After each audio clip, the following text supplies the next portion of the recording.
Hello ladies and gentlemen, I'm Joe Hendy, the Android Authority App Guy. Do you like OfficeSuite Pro 7? I know I do, and after the intro, we'll show you some of the newest features with its latest update.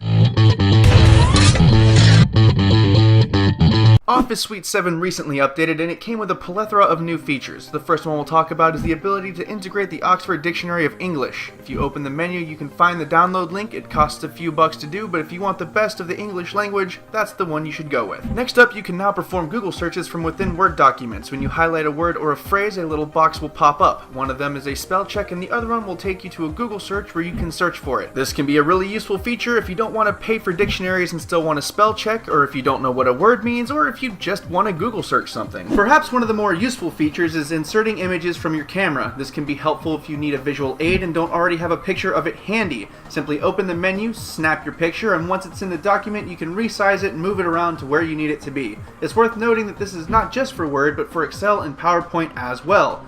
While we're on the subject, images can now be swapped out as well with this new update. In Excel, you can now reorder the sheets like you can in typical desktop Office software. It doesn't seem like that big of a deal, but when you work with spreadsheets all the time, it most certainly is. While we're in Excel, you'll notice the improved user interface as well as font formatting, autofill, and cell dragging improvements. A couple of features we didn't directly test but are still included include better compatibility with Quick Spell, dual screen support, and links and shadows are now supported in PowerPoint. So if you've been waiting for some of those features, they're here and ready to go. With these new features, OfficeSuite 7 has become one of the best Office apps for Android. It keeps the same old Word, Excel, and PowerPoint functionality, and with these new features, it's easier than ever to churn out documents or presentations that are closer to what you actually want. It's still probably preferable to do most of these tasks on a computer, especially with things like PowerPoint presentations, because they can get pretty exorbitant and it would take forever on an interface like this. However, if you must use your Android device to make documents, there are a few Office Suite apps out there for Android that can go toe-to-toe with OfficeSuite 7. If you already own it, then the update will have already been released to the Google Play Store. If you want to try it out for the first time, you can either purchase it for 15 bucks or check out the free trial software where you can see what the software is all about before you buy it. Once again, I'm Joe Hendy, the Android Authority App Guy. Feel free to subscribe to our YouTube channel and check out our social media links in the video description.